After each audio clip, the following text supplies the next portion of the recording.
Rain and Pain. I am your host, Harry Lightfoot, with my co-host over to the left, Charles Gray. How are we doing, Charlie? Yeah, I'm not putting my name to that intro though, mate. That's the worst thing I've ever heard. Is our head coach, Market Raising and Louth's head coach, Paul Cook. Welcome, Paul. Welcome. Thank you for having me. How are we doing? Yeah, good. Other than just hearing how gay that intro was. Yeah, very good. Amazing. I Well, would like to point out at this point we are an inclusive podcast though, so gay is also accepted. Yeah, gay is the norm now, right? amazing. Please, Harry. Right, Cookie, we're going to start us off with a little team announcement. I shall read them out one by one. Generally forgot the side with pick. Well, coming in at loosehead prop, we've got Fred Fennick, the return. Fred Fennick loves to bang, great ball runner, and offers a great threat, not just in the scrum, but in open play as well. Amazing. Moving into the arrow man, Tommy Aldridge. So obviously, good arrows, wealth of experience and knowledge, very good on the pitch in helping, obviously, the team and other players. And so far this season, it's been great to have him back. Amazing. And moving on to the nicest man in the world, Tommy McMillan. Yeah, Tommy's been a godsend, really. Obviously, him coming back and starting rugby again, not just starting back at Market Raising Rugby Club. He's been brilliant for us in the front row. Long may it continue. So that is our front row for tomorrow's game versus Kesteven. Kesteven away, by the way, ladies and gentlemen, 3 p.m. if you're willing to travel. The second team and the third team are at home versus Sleaford, both at a 3 p.m. kickoff as well, if you don't want to travel. So moving into the second row, Cookie, Big Dino Dean.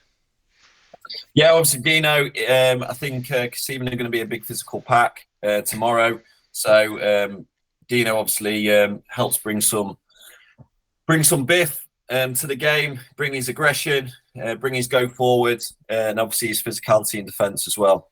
Yep, and coupled with George Grant, who was flanker last week, moving into the second row this week. Yeah, Granty. So I mean, listen. Even if Granty doesn't train during the week, he's going to give 100%, 110%. I think I liken him to an overheated dog. He never knows when he's had enough. And he's always gonna lead from the front in his performance. And so far this season he's done exactly that. Amazing. And moving into the back row, we've got Mr. Charlie Gray as a flank option this weekend. I'll be Can I honest. say what I want just because he's on the podcast? I honestly thought I'd been dropped because I looked at the team sheet. Obviously, playing 12 last week, team sheet this week. I just looked from 8 and upwards. Wasn't but I thought, must be with Strapper this weekend. Well, it was talked about. Actually, Strapper wanted you. He didn't. I texted him. He said we're phoning. So he's probably the best rugby player I know that doesn't have a driving license. But no, I'm obviously Charlie. Great over the ball. Great in D. I think also as well he's been great for a few of our younger players such as Curtis, in kind of bringing them along and helping them in training, helping them in matches, etc.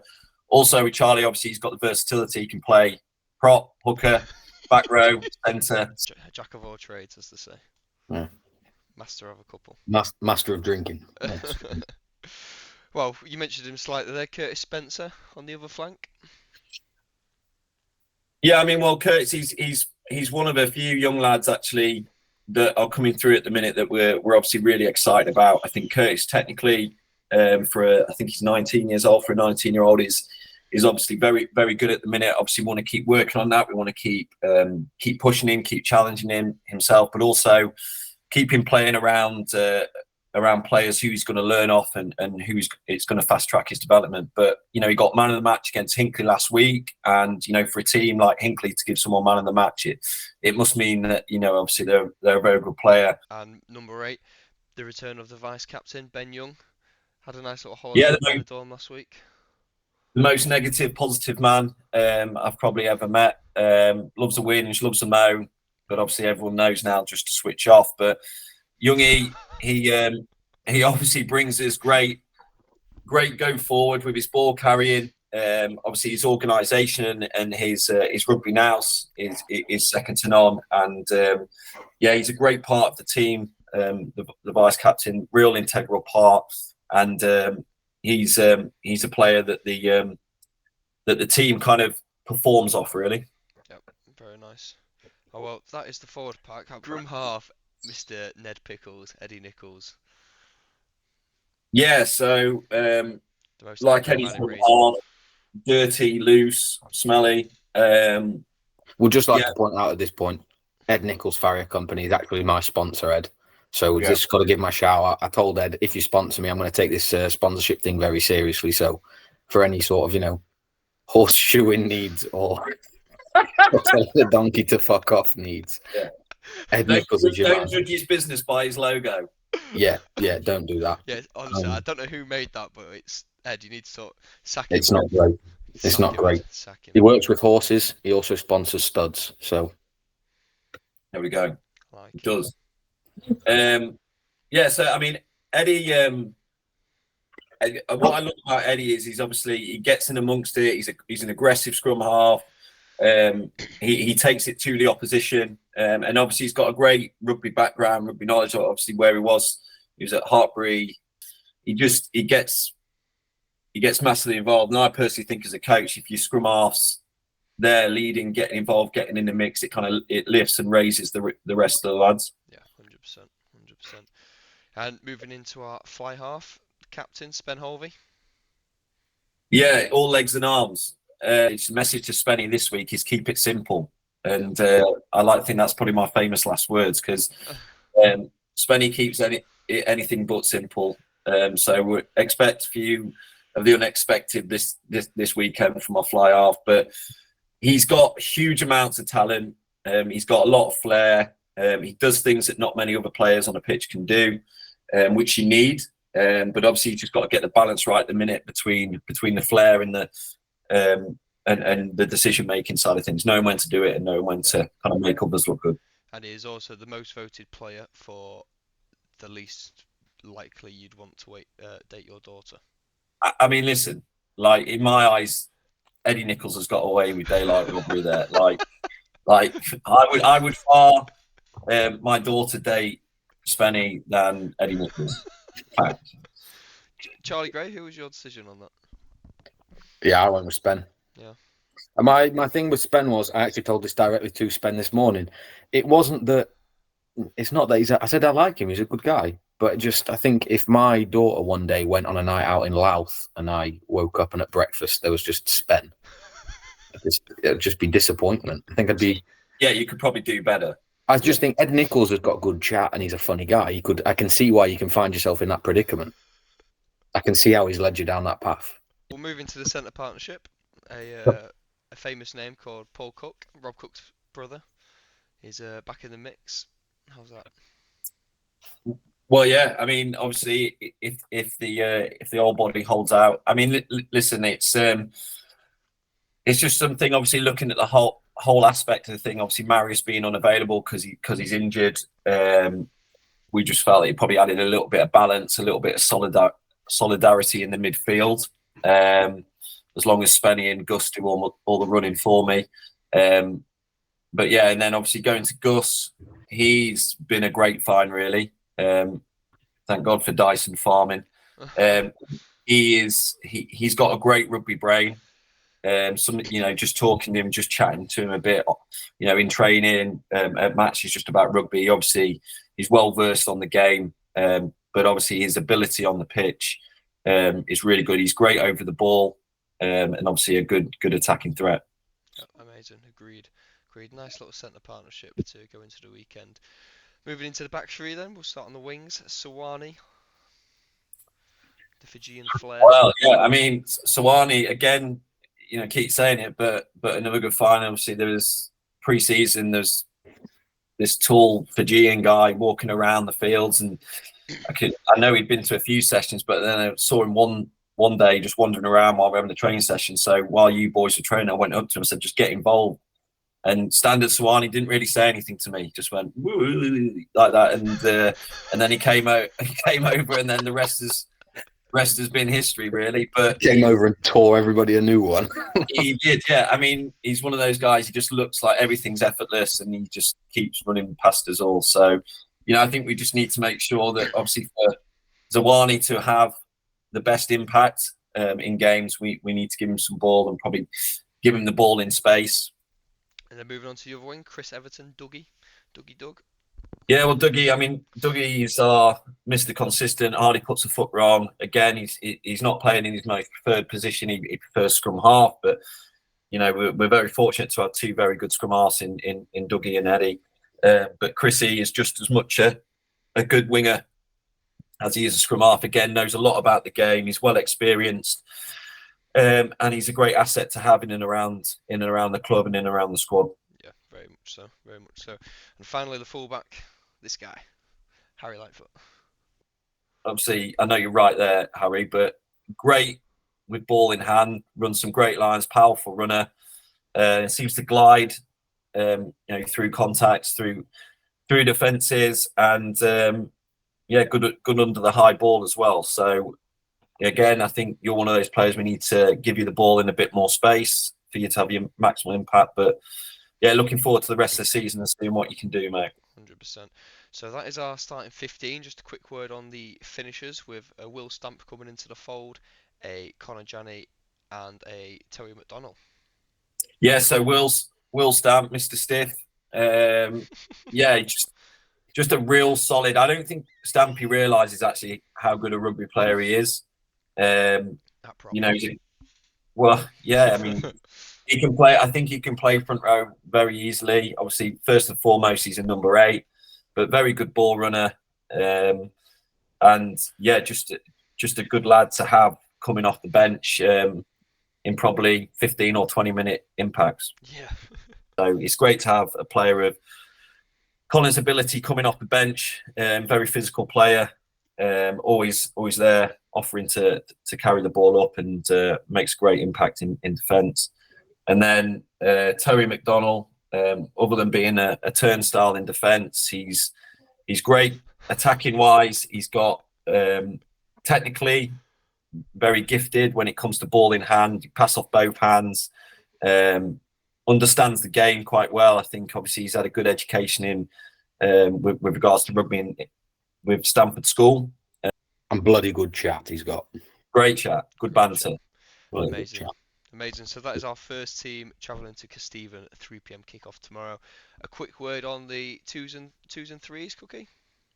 Yeah, so I mean, like this, and I do want to talk about the twos. I think the twos have been absolutely great so far this season. They were awesome last season as well, but they've in my eyes, they've gone into a new league this year, a harder league, playing more teams. They've raised the standard even further, and a sign of a good club. And obviously, me and Charlie chatted about this on the way back home last night. Is a sign of a good club is a good second team, and that second team having the ability to always be pushing the first team.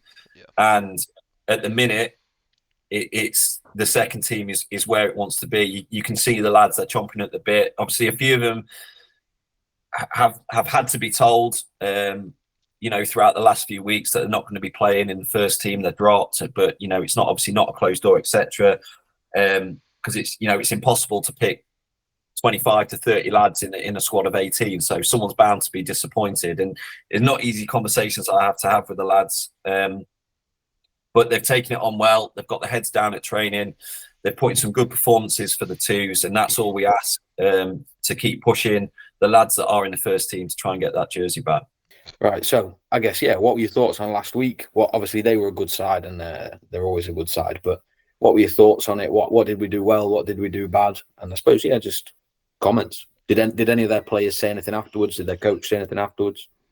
Yeah, I mean, for starters, they think a lot of us. Hinkley have got huge respect for us, especially when we play at home. And obviously they've been watching from afar as to a few of the changes, and they've got it. Comments of it. It's great to see obviously what's happening with the club and things like that. So there's some really good comments. They couldn't speak highly of us after the game. But yeah, I think a team like Hinkley Twos we can learn a lot from. I think the fact that they sent us a really strong side to play against us speaks volumes of obviously the respect they have for us. But also, watching them play, watching them prepare, just watching them organise each other, watching them help each other, watching their hunger for the ball, hunger in defence. I think that's really what sides like Market Raisin need to be aiming for. Yeah, I thought we performed really well. I still think there's a few things at the minute which maybe are the difference between 5 and 12 points a game. A few things we're doing through naivety, just through lack of thinking, decision making, etc. But that's rugby, that's going to happen. Defense wise, I thought we were a lot better. I thought we were really good. We took it to them. I thought in and around the breakdown, attacking and in D, we were a lot better. Obviously, we've been doing a lot of work on that in training. Attacking wise, we need to do some work. I think that's organisation. We weren't quick enough. We weren't getting organised ready enough. Our decision making wasn't where it should be.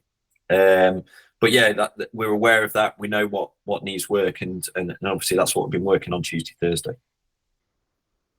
In one word, what's your coaching philosophy? If you had to boil it down to one word. Jouer. Jouer. Yeah. Love that. That's French for va-va-voom, lads, just to let you know. Va-va-voom. How much jus are they adding?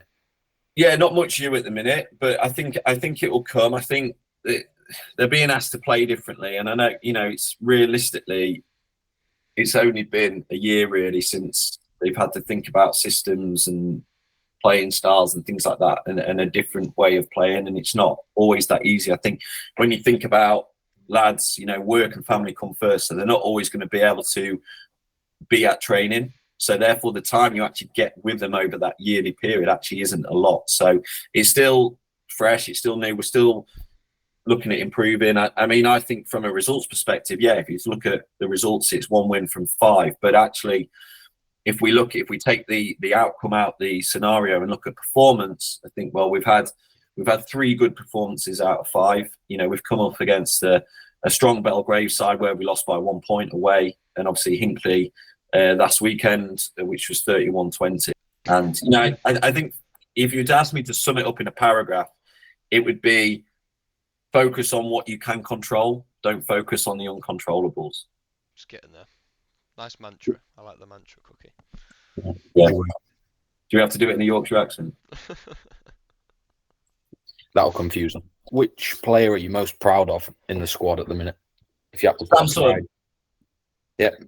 Samson, head and shoulders the most developed player at the club. There's a lot of lads, especially in the second team, that have improved massively, and certainly the gap now between the second team and the first team is narrowing, and there's not so much of a difference now, which is great to see. But yeah, Sam Sutton, for me, he deserves everything positive that comes along in his life. He turns up to training, he's got a willingness to learn, and he's always seeking to get better, and he's developed massively. Another one to mention as well is Jamie Dixon, second rower for the second team as well. He's come on leaps and bounds, and he's developed massively as well. All right, toughest decision since you've been coaching? Well, drop in a few players really. I think when you're losing, when the team hasn't performed well, to drop 1 or 2 from a team of 15 or a squad of 18 can seem pretty. If anything, it's more harsh than dropping lads from a winning side. How does it feel to know Rob Cook? There you go. Is this to me? Yeah. It's my fucking brother. Yeah. How does it feel? Is it good? How does it feel? Well, he's a good brother. Yeah, he's a good older brother. As question goes, this is pretty wank, right? This is a pretty wank question. Oh, just a disclaimer on this question. It's the one question Mr. Spenholby asked me to ask, by the way. Wait, his banter is terrible. Like, don't, for Christ's sake, just stick to rugby, Spen, and recycling plastic, mate. Do you have a favourite pre-match song / post-match song? Yeah, so Thunderstruck, AC/DC. Yeah, for pre-match. Pre-match. Yeah. Post-match, Anastasia. Anastasia, Left Outside Alone. It's the new one. It's the new one of the season. If you don't know, get to know. It's an absolute banger. And the funniest thing that's happened on the training ground this season, Cookie. I think one of the things which you made a big deal out of, Harry, is when I asked Lawrence what his name was during a match. Like that's. I mean, That's no the kind of doubt. alchemy that we bring at Market Raise, and that's the kind of Axis power we're bringing, Yeah. especially when it's the head coach who selected him. Yeah, that's like. I think because Lawrence was so quiet, not saying anything, I was like, "Come on, Lawrence, what's your name?" Like shout out to the sideline. He literally went, Lawrence, who are you? I just thought it was brilliant. It was But I'm absolutely sure brilliant. there has been some funny things. Cookie, who's got the best chat on the team? Well, I mean, it's between him. Yes, it's probably Ed Nichols, but it's between Ed Nichols and Towie. Yeah. Pete Southwell's got to be up there. Yeah, Pete Southall's there. Pete's good. Pete's very dry. But I think Ed Nichols wins it just because he's very quick and witty. Quick-witted. And he remembers so many jokes. Like how do you remember so many jokes? Like I can't remember one joke other than the ones he's told me. I think his laugh makes it funnier at the end of it as well. He got some milk the other day and goes, "What milk's this?" Pasteurized. Good. Do you know what I mean? It's good. Like, it's good. Good. And then there's a donkey one. That's a good one. Yeah. But yeah, Ed Nichols, definitely. Perfect. Amazing. That's why, just like to point out, that's Ed Nichols' farrier service. Any Yeah. sort of shoe he needs. Best shodder in the Shire. Yeah, easy. Yeah. Easy. Amazing. Hoops down. Amazing. Yes. Cookie, who is most likely to become a coach after retirement? Who do you think's got the wits about them? Dougie, Dougie. Tommy Aldridge. Tommy Aldridge. Yeah. If you weren't coaching rugby, Cookie, where would we be? Obviously, you've got fitness barn, but any other sports, cricket?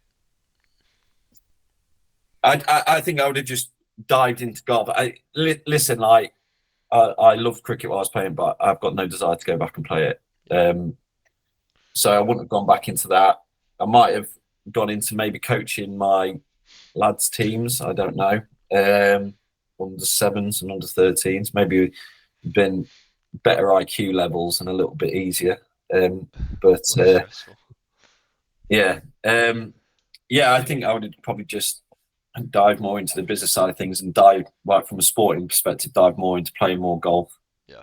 If you could add one rule to rugby, what would you add? Mine would be that penalty kicks don't have to be used on the ball. So if there's a penalty kick and you choose to kick, you can use that kick on an opposition player as well if you want to. That would be my rule. Wow. I think That's a good chat. I think that you have the ability for one to overturn one ref's decision a match. Ooh, I like that. Is that Hawkeye, or you could just say, no, that didn't happen. No, just say no, mate. But So try scored. No. try scored. No, it wasn't. Oh. 5 meters. Which 5 one meters. would you have chosen last week, Cookie, against Hinkley? Well, the fact that their try before half time was crossing, maybe that one. Yeah, okay. Heard it here first. I'm not bitter and twisted. Rob the ref. There we go. Amazing. Well, we'll move on to the final section of the podcast, which is the Fantasy 15 made up of other sports. You don't have to explain him, just put the sport. Position, sport, little explanation, but got to rattle through. What, and we take it in turns, like in a... You say No. List your whole 15. You go first then, Charlie. Do you want me to go first? Yeah. They're going to pale in comparison afterwards, lads. Fine. Who's writing these down? Or do we just send them? All right. We'll send them in. Right. Ready? We're ready. Number 1, I've got a shot putter. Short, fat, solid. Number 2, darts player. Arrows. Number 3, discus. Another big lump that can chuck it in. Number 4, basketballer. Tall, line out option, big jump. Number 5, strongman. Big Thor's in there, bit of an engine. Number 6, fisherman. With a tackle. That's just smart. Number 7, F1 mechanic. Good at the breakdown. Thank you. Wow. Number 8, American football, like one of them linebackers, one of them big lads that can carry it. Yeah. He'll do for me. Number 9, handball. Number 10, chess grandmaster. pulling strings, all about the strategy. 11, 100-meter sprinter, bit boring, but fine. Number 12, I've gone cross codes, put a rugby league lad in. Yeah. A big Sammy Burgess in there. 13, I've got a crossfitter. Just, was a mess. They fit, big and fit. 14, 100-meter hurdler, more gas. And then fullback as a defensive option, I've got an under-15s gymnastics coach because nothing gets past them. Wow. Wow. Controversial at the end there. Wow. God. Right. Well, that's pretty good. That's pretty well thought out, mate. On that flanker, fisherman 6-7 and F1 combos mechanic, dangerous, isn't it? they are. That is some. That's some out of the box. I like it. Okay, well, I'll go then. 1 Olympic lifter, 2 javelin, 3 power lifter, 4 Highland Games, I like it. 5 basketball, like Charlie, 6 WWE wrestler, Rey Mysterio. 7 MMA or That's UFC, whatever you want to call it. Yep. Number 8, I've gone for a Scandinavian world's strongest man. They tend to be tall, lean, built like brick shithouses. 9, so I've gone double here, and I don't know whether you can go double, but I've gone rock climber or a jockey because they're quick, nippy. Yeah. I like 10 that too. 10 Aussie rules player. Yeah. There's great kicking, great engines on them, some of the fittest guys. 11, obviously 100-meter sprinter. 12, a middleweight boxer. 13, ice hockey enforcer. You've just gone for nails in the back line. Yeah, that's it. Like we're and then I thought your motto was jouet 10 minutes ago, wasn't it? we're going enforcing now. 14, bobsledder. Quick, powerful. And then 15, a punt returner in American football. What a cannon. I like it. I like Scandinavian world's strongest man. I like the specificity. I don't feel too out of sorts with this actually. So number 1, I've got hammer throw, same as you guys. Powerlifting, shot pump, big dude. Number 2, shooting, again accuracy. Number 3, I've gone sumo wrestler, big lump, get around the can't get around the park, but good for a scrum. Yeah. 4, same as you boys, basketball, tall guy, good for a line out. Number 5, similar to basketball, you got to be tall. Volleyball, went for another tall guy. Not a lot of engine in the scrum though. No, but a bit more mobile maybe. That's why I've got sumo wrestler. Number 6, judo, flip people to the floor. Number 7, I went ice hockey. Like to bang. Good in winter. Number 8, American football. Number 9, I went diving because you got to be accurate. 10 meter platform. Just imagine seeing Tom Daly playing 9. I was thinking more his partner, but number 10, a decathlete. Got to be good at quite a lot of things. 11, same as you boys, 100-meter sprinter. 12, rowing, big, strong, powerful. 13, gymnast. I went for the rings because just upper body strength. 14, I went the sport, rugby sevens. Gas, get around everyone. Yeah. And 15, I went for the high ball option of high jump. Oh wow! So all quite different actually. I agree. I thought we was all gonna go similar-ish. You talk about rowing centre. Actually, Gus has got quite a build, a bit like a rower, right? Yeah. Yeah. And then I was thinking you for gymnast, so just went through our team and thought which one would be. So who's the sumo wrestler? Oh, Fred Fennick, isn't it? Oh, fair play, yeah. I'm joking. Right, so that wraps up our first Rain and Pain podcast. Rain and Pain. Who came up with Rain and Pain? Charlie. It was a tour name like 10 years ago. You could call it Raisin Podcast. We could call it Raisin Podcast, or we could call it Rain and Pain Podcast.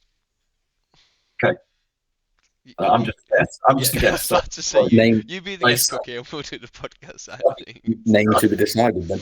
Yeah, name to be decided. But Cookie, thank you for making time out of your busy schedule. to join us. Thank you, Not Harry, really. for making time out of your non-existent schedule. Yeah, So I that was had really good of you. coincidentally I had a free afternoon, so it's all right. But weird. And Charlie, the co-host, thank you very much. And Yeah, no, thanks, good. And just make sure you properly play well tomorrow, boys. Well, actually, I'm playing with you, so I better best make sure I play Yeah. well as well. yeah, let's pull each other around. Please like, Yeah. subscribe, comment who you Because want we've to got to see. start monetising, boys. Comment And who I'll you tell you want to why see we've got to next. start monetising. Ed Nichols' Farrier Company needs a new van. So Yeah, let's it does need a new van. I mean, it looks does. shocking. Yeah. So we need It's at got to be least far, 3,000 or got to be 4,000 subscribers. Yeah, that's out there, so we need to start earning some money from these guys, so please like and subscribe. Please comment who you want to see next. Do you want to see DOR Ed Timmins? Do you want to see the third team head coach El Strapper? Like, who do we want to see, please? Yeah, We'll try and Pete get strong. Southwell's a good option. But no, cheers guys, and see you tomorrow at the game. Please tell me Yeah. you were recording that as well. What? Yeah, I'm about to stop